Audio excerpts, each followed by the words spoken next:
Talofa lava, malo lelei, taloha ni, namaste, nisapula, whakalofalahi atu, hello ogeta. In this episode of KOKO Chats, we're joined by Sefa Faletanoai, the co-founder of various tangata Moana-based organisations such as the Moana Community Trust, SamSefa Radio and the Pacific Business Collective.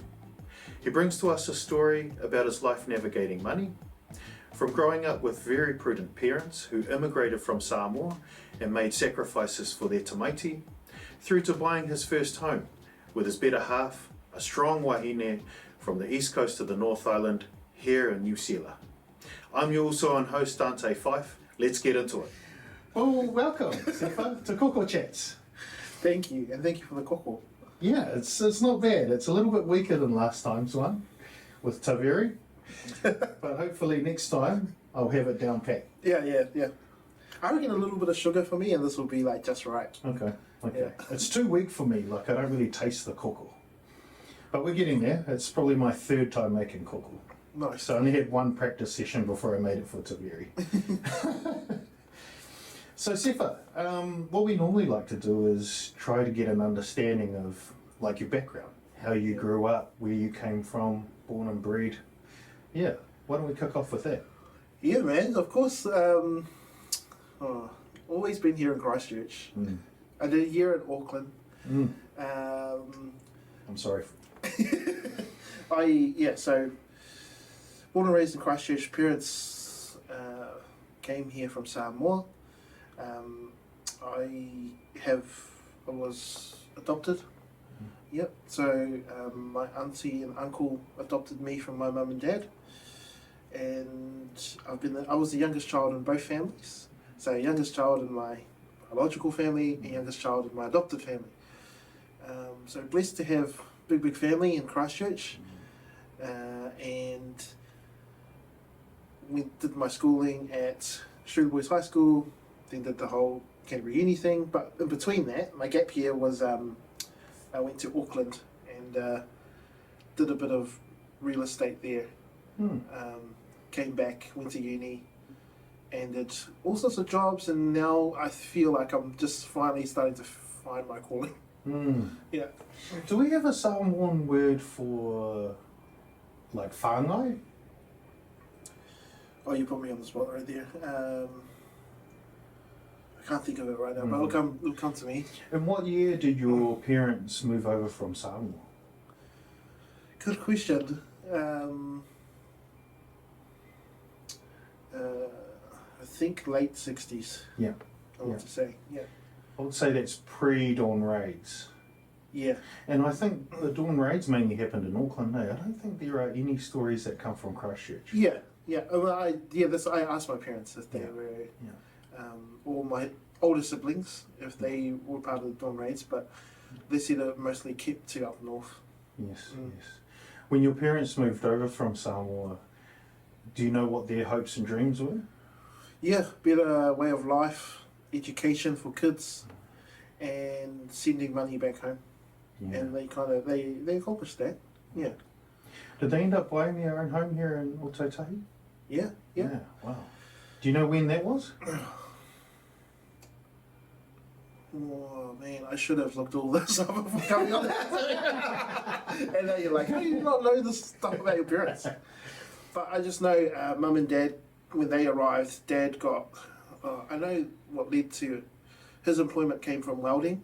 And then he brought more family members over and be like, I've got a job here. The boss here is keen to bring on some more Pacific people, and I'll teach you guys how to weld and that kind of thing. So, and they did the whole, we'll all live in one house, and then we've got enough money to buy this house, and then we've got enough money to buy another house. So both sets of my parents had their own house. Wow. Yep. That's amazing. Yeah. I know. And it's such a struggle for us now. It's crazy when you think about how how seemingly easy it was. And I think because a lot of our parents and grandparents are a lot older now, some of them can't remember the fiscal, economic, political conditions that allowed fairly new immigrants to buy property so quickly. Yeah. Different world, I think. Was money a big topic in your family, or what Oh. was, for them to come over here, hope for a better education, better life, and then also buying their own homes? Did they ever put money as a front of mind thing for you guys growing up? Yeah, so money was like front of mind in terms of like, so I'm speaking at a point where I've been adopted and my parents are already kind of like retired. Mm. So like I'm 35 now, so born in 1989. When I got adopted by my auntie and uncle, they'd already been retired. Mm. So of course, when they came, money was a big thing. So money to buy a house, money to start a living, money to support the children, family, money to send back home. That was the whole thing. And growing up with my parents, when they were retired, it still was a big thing because they were on the pension. And so they would, I would actively see mum and dad kind of like budgeting what they need, and then, when they get bills for my schooling, that kind of thing. So money has been the forefront of this whole journey of life, really. Wow. Do you think that was pretty common for our people to be openly budgeting in front of their kids? Yep, especially when, growing up with other children that had things, and I'd come home and ask for, hey, can I have this? I learned pretty early on that my parents didn't have money to do that. I remember not having things like McDonald's till I grew up a bit more. Yeah. And just, because I've spoken to a lot of people about money and that kind of thing and their experiences, and it was just a commonality. My friends, same thing. Didn't have enough to get the latest toys, didn't have enough to go to the movies, that kind of thing. And yeah, I guess that Pacific, it was common. So that's what I spoke to about with friends at school and stuff like that. Yeah, but it's good memories. Yeah. Character building memories. I think you find other things to entertain yourself with anyway, right? We weren't given many toys growing up, so we ended up throwing pine cones at each other out the back. There was a little forest and just little things like that. You end up finding other ways to play and hang out. Yeah, Lord of the Rings. Yeah, I would play that, Yeah. Play Lord of the Rings, all sorts of role-playing games outside. That was fun. Yeah. I remember you telling me a story about, the sacrifice that you saw your parents make to achieve certain things in their lives. Tell me more about that. Yeah, so this is a kind of a selfish sacrifice. But one of the key stories that I remember telling you was about the release of Sony PlayStation 2. Oh, and yes. It was the craze, PlayStation 2. Yeah. Everyone had one. Well, not everyone, because my other friends didn't have one. And I just remember, a few of my cousins got PlayStation, and when they came for Christmas, that's what they had. And I remember asking Mum for that, and they did and all of a sudden Mum got a job doing the anyangi, doing the onions. So she'd have to wake up in the morning about 4 o'clock to get to the onion fields early in the morning, about 5:30, and they'd start picking the onions from one end of the field all the way to the other end, and coming backwards and forward doing that hard work. And Mum's retired at this time. Wow. So Mum went and did that, and she was telling Dad, when I get the money from this, I'm going to get us a new washing machine and new lounge set for the lounge. And she accomplished that, new washing machine, which she was very proud of, new lounge set, which was really nice. And then there was a square box for me under the Christmas tree. And I just remember opening that, and it was the PS2 blue box. And it came with 2 DVDs. At the time it was, what were they? It was Terminator 3 right, and Charlie's Angels. Wow. Yeah, it's Yeah. hard, man. Yeah, so there was like, and from there I learned that, like, I just know that Mum, what Mum sacrificed, because the onions is not easy job. You have to literally bend over and put all the onions into a bucket, and then go to the next one, do the same thing, and some guy comes after you, picks up the onions, puts it into this big box that the tractor's carrying. It's hard work. And she did that and remembered that I wanted a PS2. And I'll never forget that. Sorry. Yeah, I think it's such a great lesson that a lot of our young people get to see is the appearance. You know, a lot of our people work in these labour-intensive jobs, back-breaking work, literally back-breaking work, and it makes them appreciate what a dollar might mean. And it might not even just be our people, just anyone whose parents work in labour-intensive jobs, blue-collar jobs. Yeah. What was your father doing when he was working? What was his job? Oh, a welder. Yes. So he spent ages being a welder. Yeah. His brother, my biological father, he joined the same business. Yeah.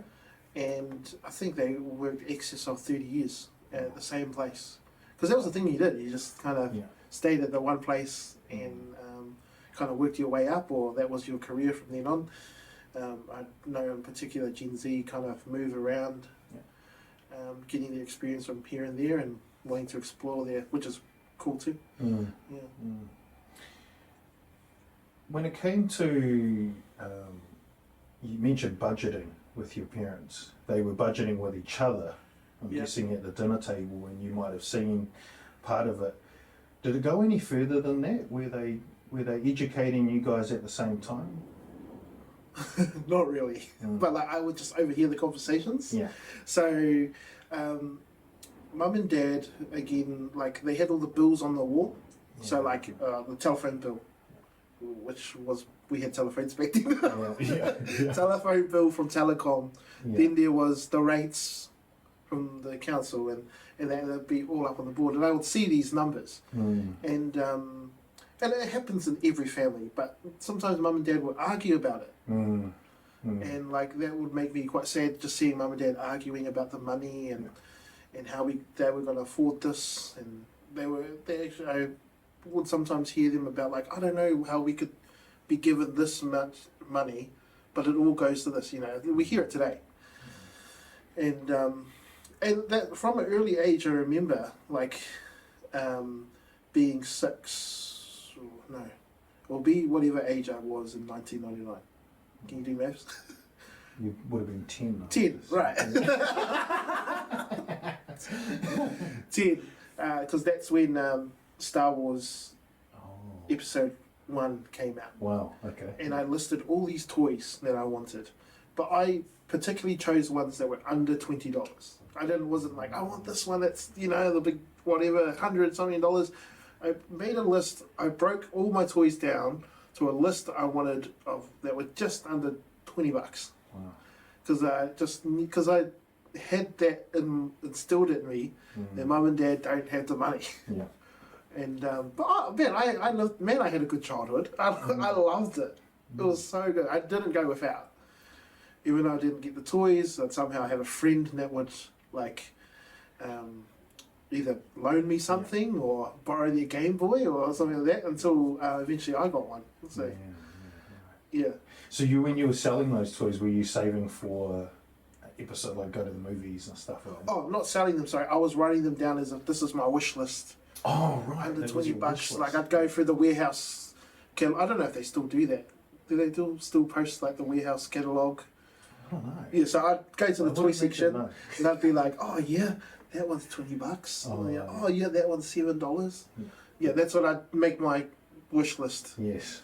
And one time Mum found it. And she just like, I think she had a real good laugh with me about it. She's like, I found your list. And I was like, oh yeah. Dreams are free. So, like, back in the day, when you're making that list, did you have like a plan of like, okay, I need to do this to end up buying this and things like that? Was it? Did you connect those dots that I need to do this to get this? Oh, probably not at that age. Right, Eventually I did. Like, not at that age because I was like, okay, I'll just ask for these. But eventually, like, I started seeing, because Dad would always push, like, if you're really good in your education, which we came here for, you'll get all the money you want and you can just buy whatever you want. He would always push that. Get your schooling right, get all the money you want, then it's all yours. And then, and also I had really good role models in terms of financial success. I had brothers and sisters in my that had done really, really well for themselves. So there were times where I understood from mum and dad's perspective that there wasn't a lot of money, but at the same time I did get spoiled by my brothers and sisters that would send me gifts. Because you're the youngest. Yeah. So the youngest always gets the most spoiled. Yeah, so I did get spoiled in some cases. Yeah. Did your brothers or sisters ever teach you about money and finances and things like that? Probably in the way that I saw what could happen if you worked really hard. Because my parents again would be like, look at so and so. They, after school they would just do their homework and like they didn't watch TV. I don't know if they were lying. That's what they were like. Let's say when she was young, she'd come home, fold all her washing, and I was like, fold all her washing. She'd do her homework first before she watches TV, and that's how they would explain things. Like, look at them now; they're doing really well. Like, you can do that too, if you just focus on your education. Yes. Yeah. Well, you did that anyway, right? Yeah, I did do it. Yeah. You got the best of both worlds. You were watching Dragon Ball Z after school, and then still able to study. And then, obviously, after high school, you mentioned before that you went to the University of Canterbury. Yes. So I went to Auckland, did the real estate thing, came back. In fact, let's go back. Tell me more about the real estate thing. What do you mean by that? So my sister at the time was a real estate agent. And also I was paying back my brother. My brother had a cafe in Sylvia Park. Wow. And I went there to work for him because he paid for a trip for me to go to Rome. Wow. So I went to Rome for like 3 weeks. Why Rome? It was part of Classics. Oh, yeah. Of course, yes. It was part of Classics. And, I did I watched Troy. And I was like, I'll do Classics. And then found out that it's nothing like the movie.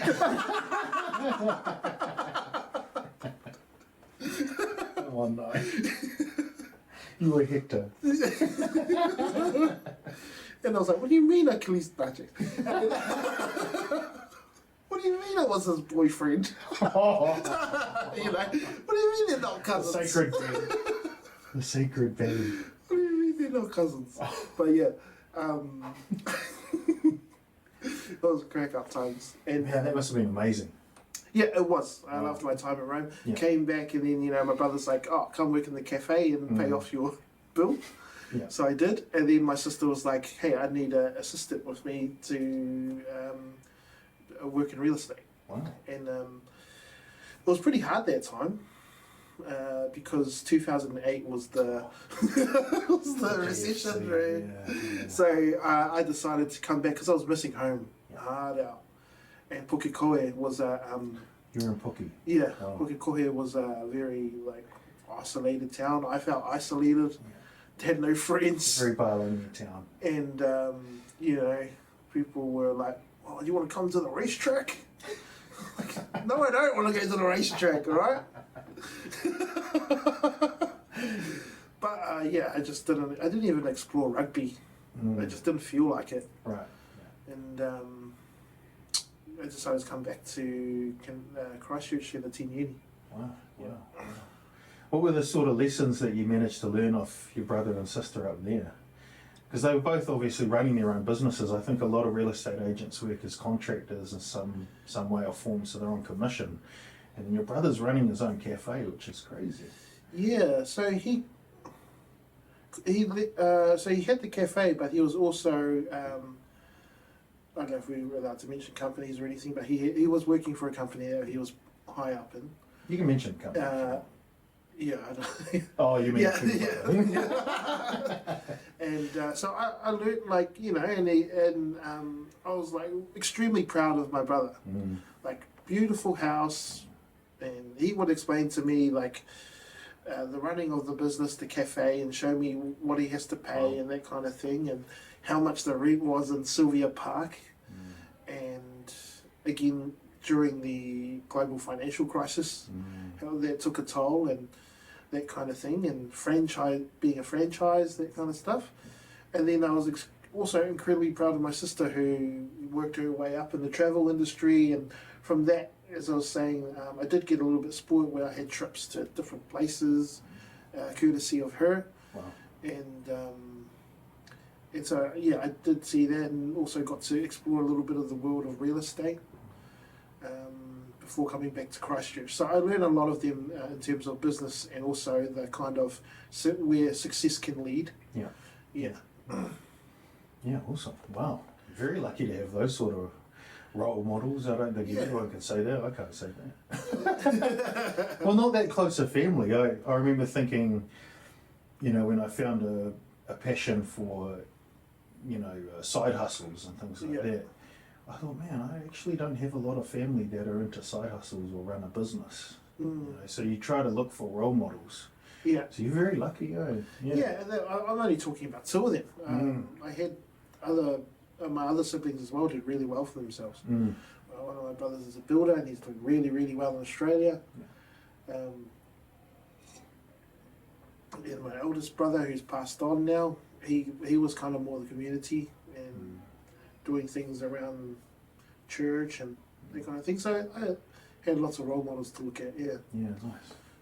When you went to university, you know, it's such a tight budget. Yeah. You know, were you working through uni, or you were relying on a student loan? And then how did you make that work back in those days? Because it was such a long time ago, because you're such a dinosaur. Yeah, very long time ago. University was a scam. No. Just because he's working at Polytech. Polytech is the way to go. No, I love my time at uni, but I just got the student allowance because my parents are pensioners. Yes. I qualified for, and I think back then it was like $190 a week. Still tight though. So I just holding on to like Tuesday to go to the ATM and be like, yes! Got that $190, and my parents weren't keen on me getting a job. And they were just like, oh, you're supposed to just go and study. Yeah. If you want to do part-time, do part-time. But yeah, I just doubling back to Rome, I had to go work at McDonald's to make up for that. So I did pay it. My brother paid the shortfall, and my sister gave me pocket money. Right. So I know they McDonald's at Macca's, bro, to go to Rome. And the night shift was horrible. Yes, because I'd finish at high school at 3 o'clock, and you know you'd muck around with your friends and get home about 5:30, and then you'd have to stay awake because my shift would be 9 to 5, or they'd get me to do the 10:30 to 6:30 in the morning. Wow. Yeah, and then I did that for a year to go to Rome. Far out. And it was $8 an hour. So how old were you when you went to Rome? 17. $8 an hour? Yeah. Wow, that does take me back. I remember working in the uni holidays at a recycled Remu furniture factory. Yeah. I think Siondo and some of those boys worked there in their holidays too at certain points. But I remember the earliest I can remember a wage being was $12 an hour. Yeah. But to be fair, when I was at high school, I got a job in the army kitchens, working as basically a dish hand. And it was only during the school holidays, and I got that when I was 15. I can't imagine it would have been too far off $8, but I can't remember. The earliest I can remember is $12 an hour. Actually, I went to Rome at 17, but I did the work at 16. Yeah. And so it was weird because I don't know if it's today, whether they still do it today, but you know, I was hired as part of a group, so I was on $8, and someone doing the same job who was over 18 was on $12.50. Yeah. So yeah, It's always Do you been like remember that. that? Yeah. It's always. I think even today, if you're under 18, I don't think you get a full. Full. Oh, okay, I didn't know that. So yeah, Oh, yeah, $8 probably an hour, double and I check. had to budget and do school at the same time. Yeah. High school, but when it came to uni, my parents were like, "Nah, just you've got your 190 a week, live off that, stay at home." But during the holidays, I worked at like Hellas or this banking place. Yeah. Hellas is a big one for us in Christchurch. Yeah. I think that's interesting because I know a lot of our Pacific families, the kids might get pulled out of high school early to go work to help with the family, or they'll forego tertiary education to start work straight out of high school to help with the family bills. I'm talking like families of 6 to 6 plus. These are big Pacific families. I think big these days, but back in the day, I feel like that was standard. But I think it's interesting that if you are in tertiary education as a Pacific young person, then your parents seem to be like, oh no, just focus on your studies. But if you're not in that situation, you're like weighing things up, they're like, well, just go work. Go work, help with the family bills, and then see what you want to do from there. I think what I get afraid of in those situations is some of our young people getting stuck in some of those jobs. Like, say the parents are like, oh, okay, you don't know what you want to do after high school, come work at Hellas. And then they're there for the next 7 years, and they're in their mid-20s wondering, what should I do now? Yeah, because you just get hooked on the money's nice. Yeah.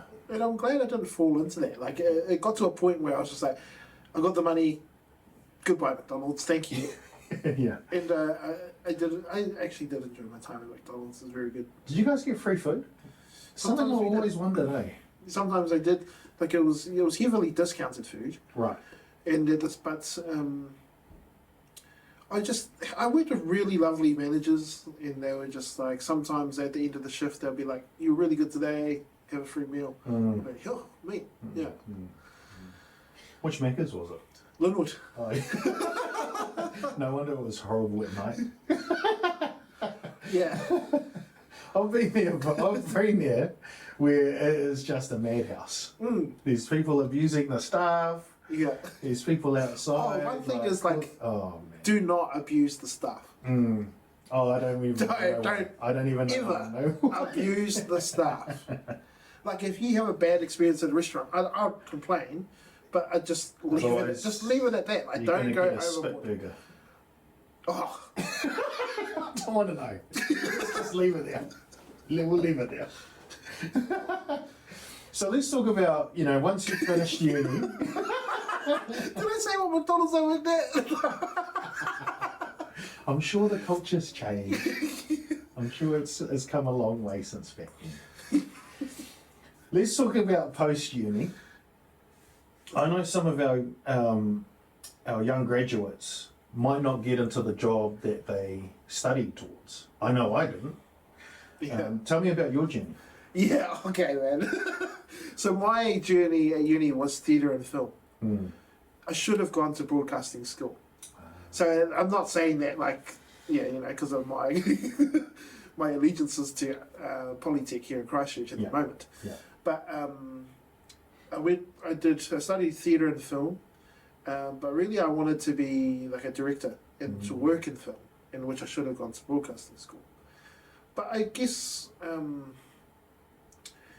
going for uni, I just got my degree. So started in 2009. It's now 20. What? I finally got my degree in 2024. No, you're meaning your piece of paper. Yes. So you graduated back in the day. I finished. You're talking about the piece of paper. Yeah, I finished it in 2011, but never did the graduation ceremony, and finally got it official last year. And my hopes was to work in film, be a director or an actor, whatever. And actually, it still kind of eventuated, because I remember after uni, or during uni, I got approached by studio here in Christchurch to work. Well, no, they opened an audition to work on children's TV. Wow. And I, Lawrence, a good friend of mine, we auditioned for it and we got it. Wow. And that was interesting. That was really cool to work in the industry and do a little bit of that. So I did use a little bit of my degree there.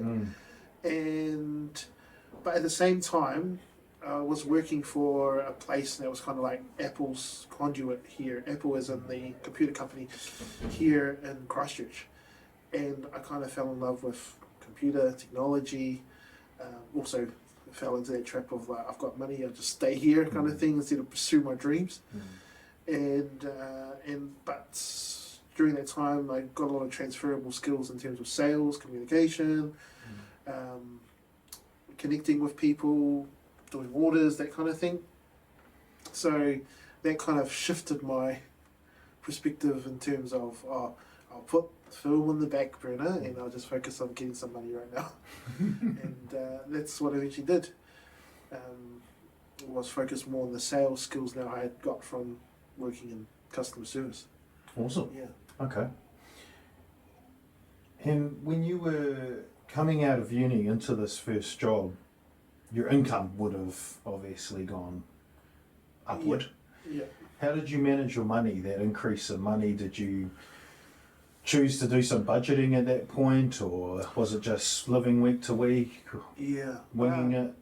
Horribly, yeah. So it would be winging it, man. Yeah. Like, didn't learn from, because I had that money, it was just like, oh, I'm gonna buy this, buy this, buy this, buy this, get whatever I wanted, pay the rent, that's it. And it was living week to week. Yeah. And it was just, I guess it was bolstered up by like everyone else in the place living week to week. You know, coming in on the weekend and be like, I spent all my money, and everyone's like, same. Yeah. But I did, like, learning from my family and stuff, I did always feel the need that, okay, I need to just buy my time here and then I'll get the next role, because I just didn't want to stay in one place. Yeah. And I knew that I wasn't brought here just to be living week to week. I knew that there's always going to be an opportunity coming, or I'd have to sort after, where I could live a bit more comfortable. So budgeting would have been a lot of help back then. Yeah, yeah. I mean, I can't think that I did a budget back in my early 20s. But were you on a sort of a journey there? Did you have big goals with your money? Like, did you think, oh man, I want to buy my house by the time I'm 28 or something like that? Did you ever think like that when you got your first job? Probably not. No, I'm like, man, why wasn't I thinking like that at the time, you know? Why wasn't I thinking of like, man, I want to put a deposit on the house, get my own place. I mean, that would sometimes come through my mind. I've got a really good friend named Pete, my best mate, and sometimes would be like, yo, do you want to go halves on the house? And but we never did that. But we both own our houses now. But financial goals, I guess I always wanted more money, but I didn't put the planning necessary to get that money.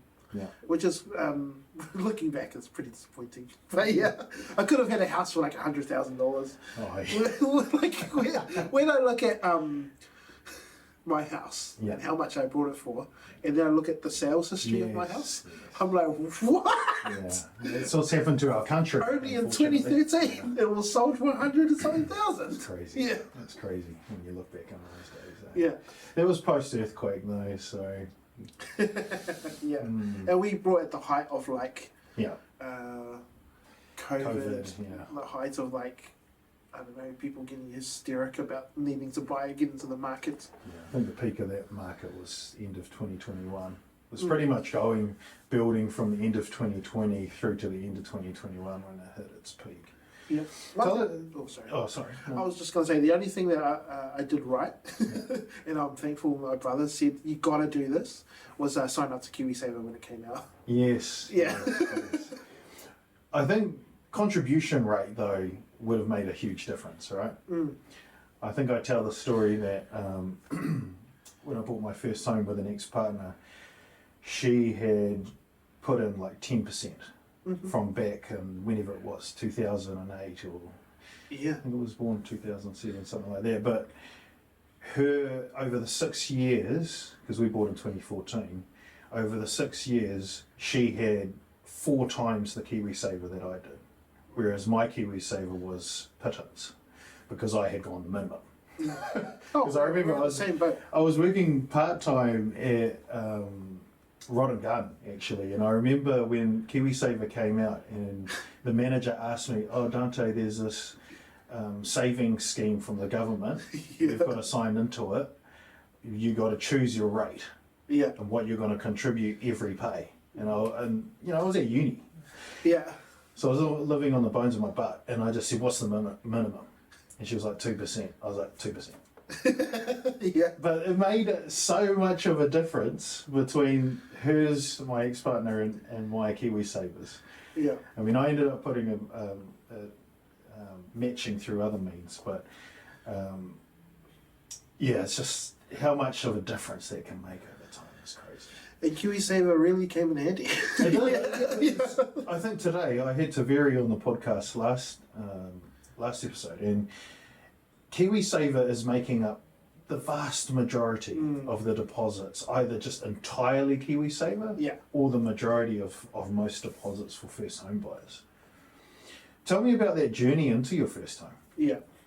Let's talk about that, because for a lot of our Pacific people, especially young people these days, it can seem like just a far off dream. Like you're never going to achieve it because what you're putting in is not going to match the house price increases. That's what's scary to a lot of people. But how did you and Eva go about it? To be honest, it was kind of like, it was on a whim. That we were just like, oh, let's buy a house. And and also because of the hysteria. Everyone's like, we need to buy a house, we need to buy a house. I wouldn't have cared if we didn't buy a house, but everyone's like, I've got to buy a house, I want to buy a house. So we looked into that.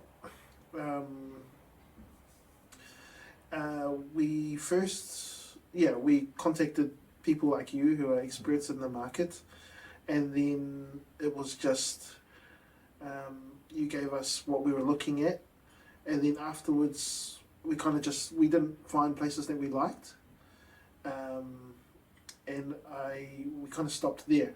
And then all of a sudden Eva's sister brought a house, and then she said, oh, have a meeting with these guys, and then they gave us a new figure, and also the guy there was like best friends who owns the place that we went through, is best friends with my brother. So he was like, I really recommend this is basically my brother. He came into the thing and he's looked at my last name and he's like, oh, are you related to Marty? And I was like, that's my brother. And he was like, oh, then we're brothers. And I was like, oh, okay. So yeah, he did look after us very well. And imagine if he wasn't. And he's like, sucker, got you. But that's how that happened. But also we were fortunate in that I've got a mentor at work that was like, I'm selling one of my houses, and if you'd like that house, you can buy it off me. And so we went that route. And, it was scary, that amount of money, and then Eva put her forward her KiwiSaver, which was like almost a deposit, and then I put in my little 39,000.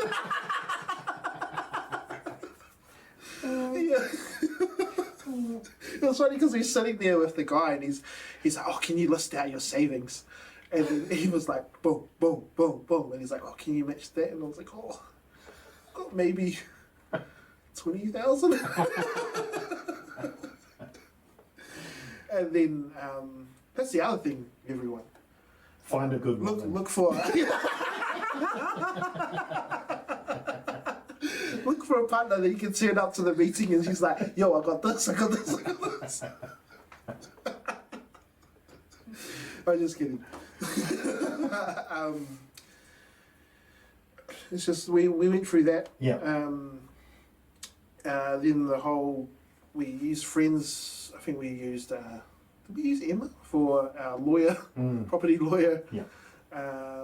Got the builder's check. And this was our first. We had no one to help us through this process.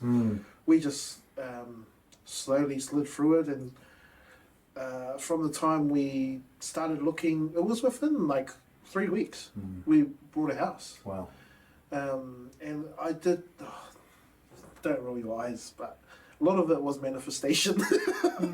No, and roll my eyes. Yeah.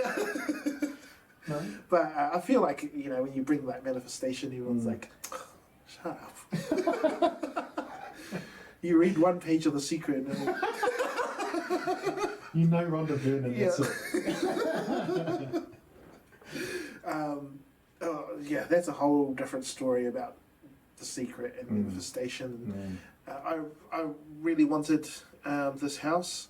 I made a file for it. I printed out all the... I have these... What are they called? It's like a box that you can put all the papers in. Files. Yeah. I don't know. Yeah. So I wrote the address on it, stuck it on the thing, and it stayed there for about 6 months. And then on the day we bought the house, got given all the properties, went back, found that folder, put all the sales purchase agreements in there, closed it, and it's still on my shelf. So Wow. 6 months, so I had written that down. It wasn't even for sale, that house. I just wrote down the address. This is the kind of house that I'd like. Yeah. Wow. I think it's like, even if people don't believe in manifestation, it's still a mindset thing. Yeah. You know, you don't have to believe in manifestation or even religion, but it's just a mindset thing. You thought to yourself, this is what I want. I want to get into my own home. This is what my first home looks like. Yeah. I'm going towards that. Yeah. Yeah, and I think even to, like, because this is funny, but I heard about The Secret. And, don't worry, this won't turn into that podcast. It'll be real quick. I heard about The Secret and I was like, okay, I want to read that book. I want to know why how people make money off this and that. It went global, so yeah. So I had the option of buying it online for $30, and I didn't have that at the time. Just poor Sefa. So I had to be like, okay, I'm going to go to those second-hand books and see if I can find it, eh? So it was just the first shop I walked into. I had $20 and didn't find it. And I instead brought 8 Goosebumps books for $1 each, $8. And I went to the front and I went to go pay cash and he goes, sorry, I went to go pay FPOS, was it? Or I had just the $20 note and he said he couldn't give me change. And I didn't have my FPOS card on me. He was just like, you got $12 to spend. Have a look around if that's all right for you. And I didn't want, the old man looked like he needed some money. So I was like, okay, I'll go look for $8 worth of, or $12 worth of books. Start looking under books. There it is, The Secret, $12. What? Take it to the $12. Yeah, take it to the counter. There's your $20. I'll take my Goosebumps books and The Secret, which I was looking for. Yeah. Went home. I read it to about halfway.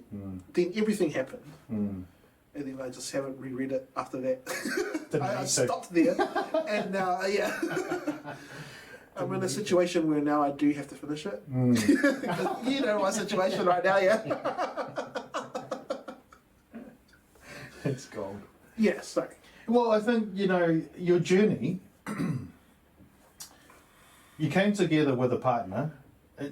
Whether or not that is your partner, a cousin, a sibling, right? You even had a best mate suggesting to you that, should we buy a house together? You know, whether it's just someone else. You've got 2 incomes, which makes a big difference. No dependents. You both had KiwiSaver. Yeah, they're at different levels.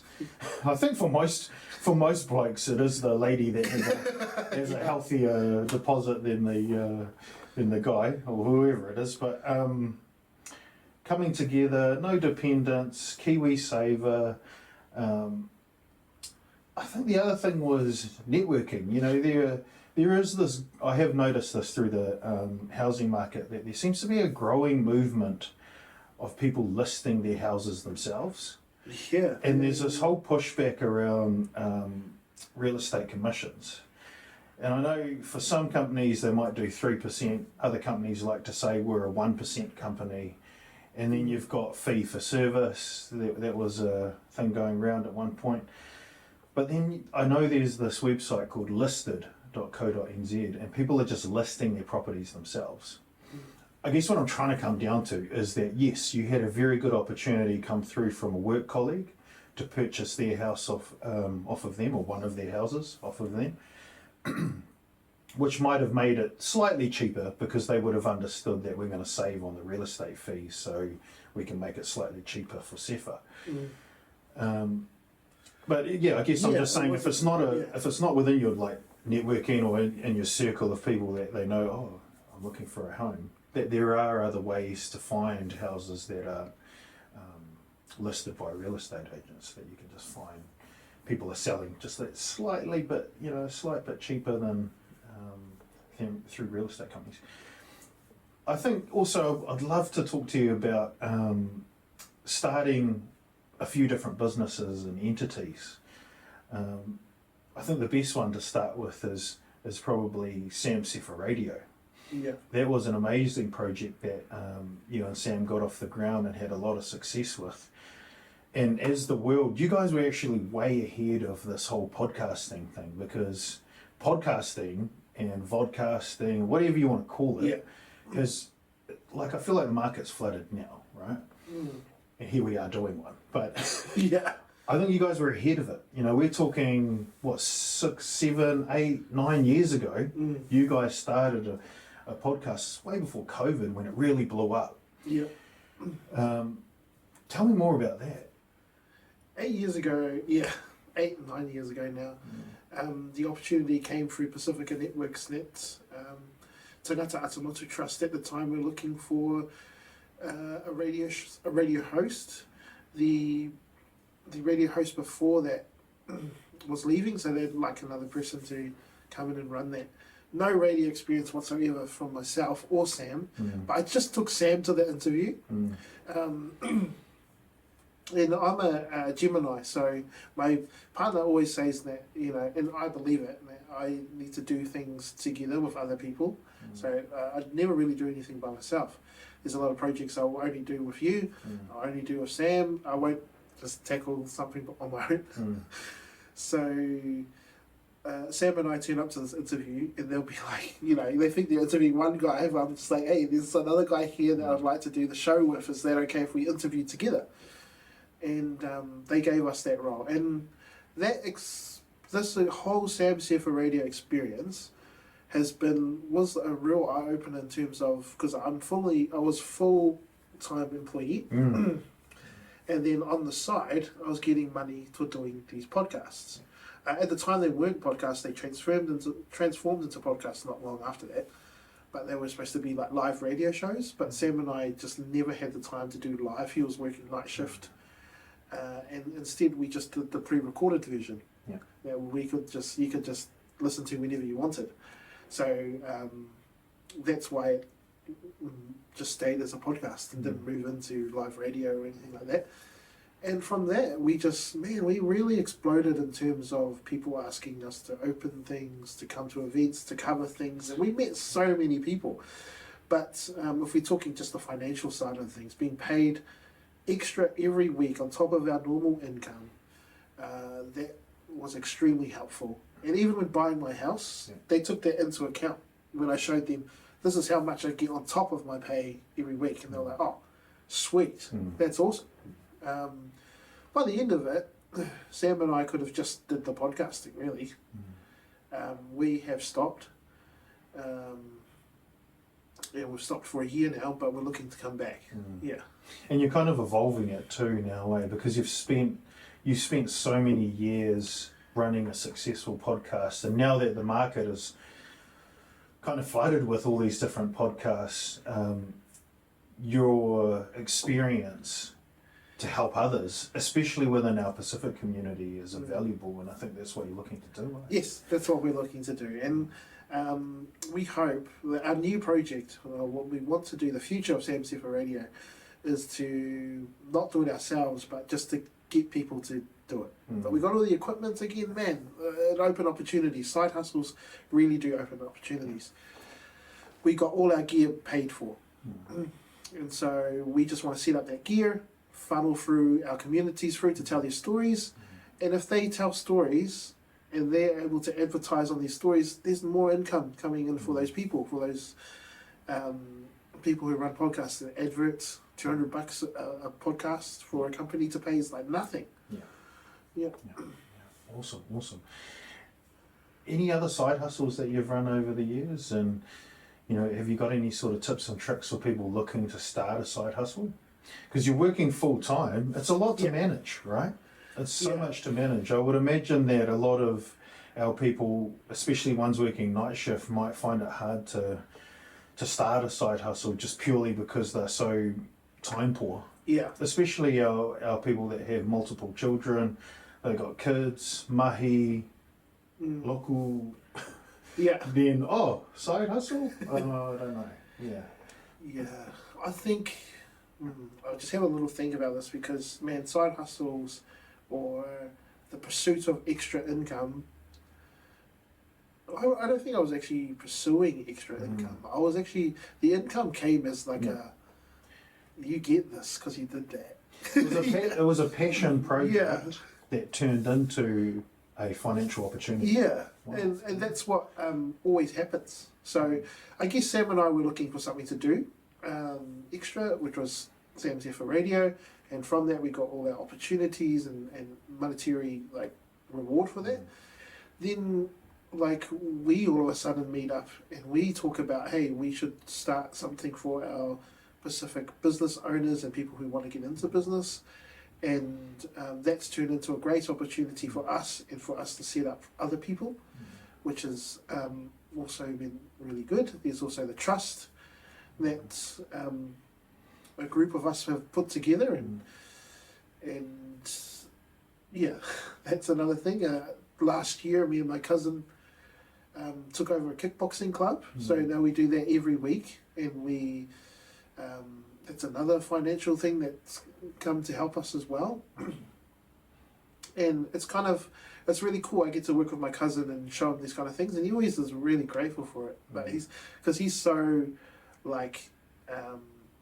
he's really humble, and I was just like, bro, you've got all the talent to do this. And he's always like, no, I just want to learn from you. But he's great. He's the man, bro. And he just won't acknowledge. Oh, I don't know if he's doing it to be a funny guy, but he everyone's got this potential to see a passion and change it into if you keep building it, eventually it's going to reward you. So we're not quite there with the kickboxing just yet. We just make enough money to hire our hall, buy new gear, but for these extra side hustles, you do have to have the passion. You do need to have the time. And whether you make that time is up to you.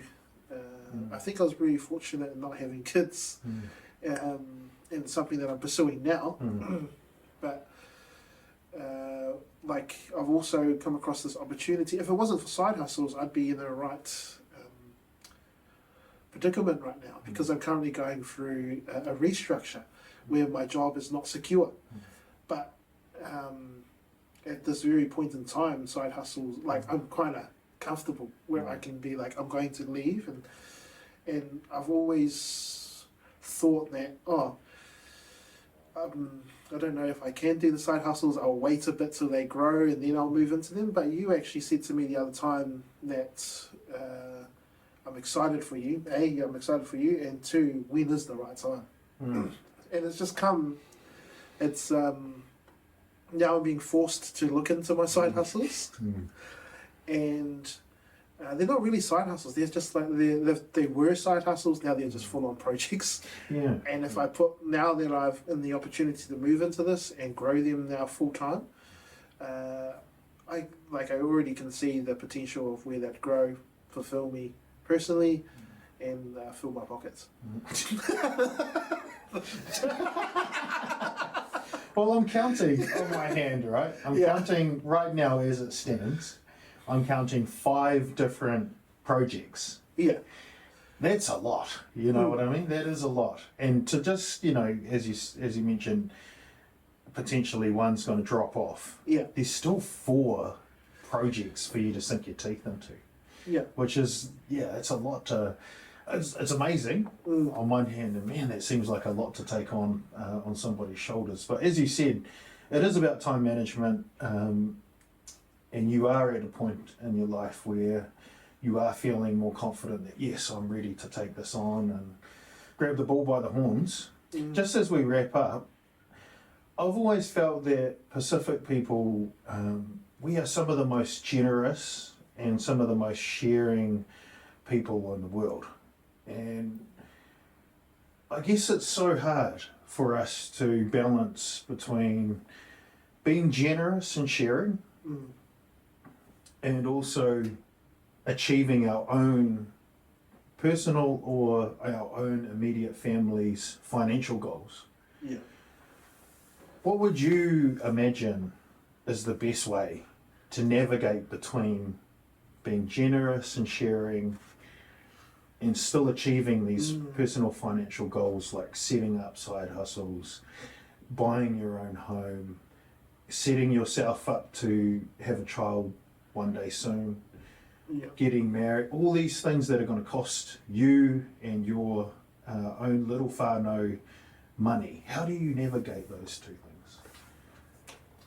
Yeah, so I think, all of us are very, very generous. But I think,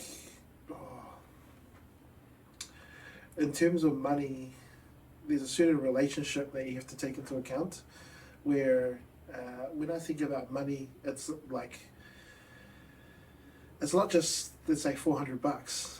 That's like, I spent like a good hour and a half or some whatever time like creating something to get that money. And so nowadays I'm just not going to let that go for free, you know.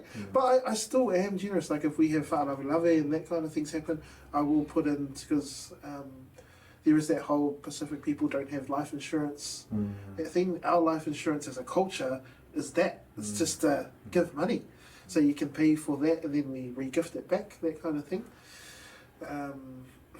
But what's my advice there? I think it's just to,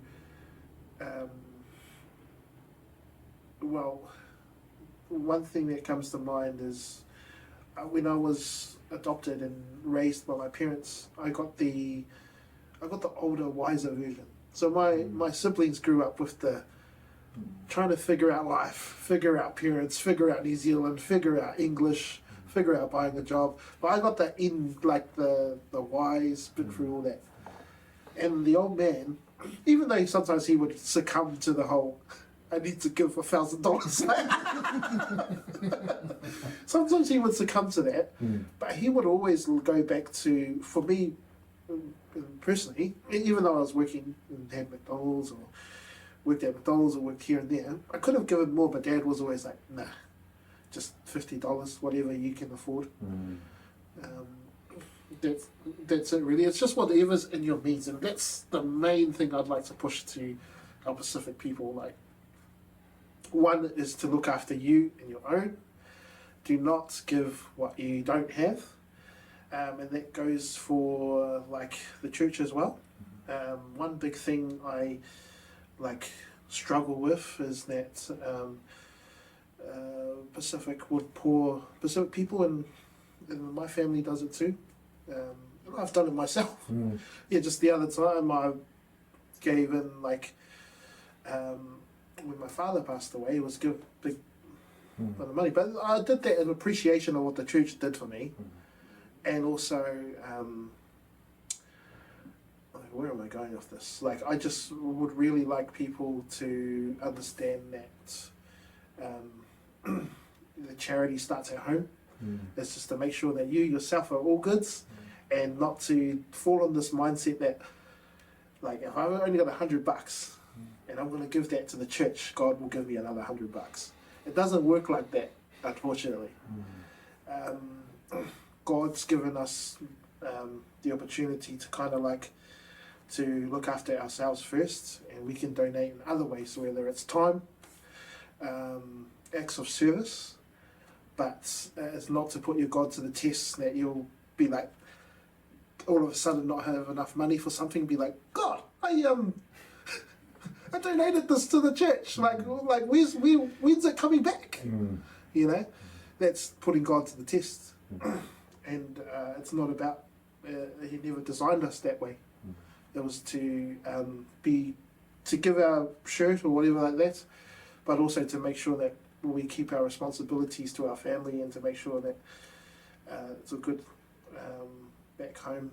And because sometimes it could lead into like prideful giving. And I've fallen into that, you know, where I want to make sure that my family looks good, so I will make sure I donate a bigger sum. And definitely not perfect in that realm, but that's something I keep into my mind. Am I just being prideful about this? Can I afford this?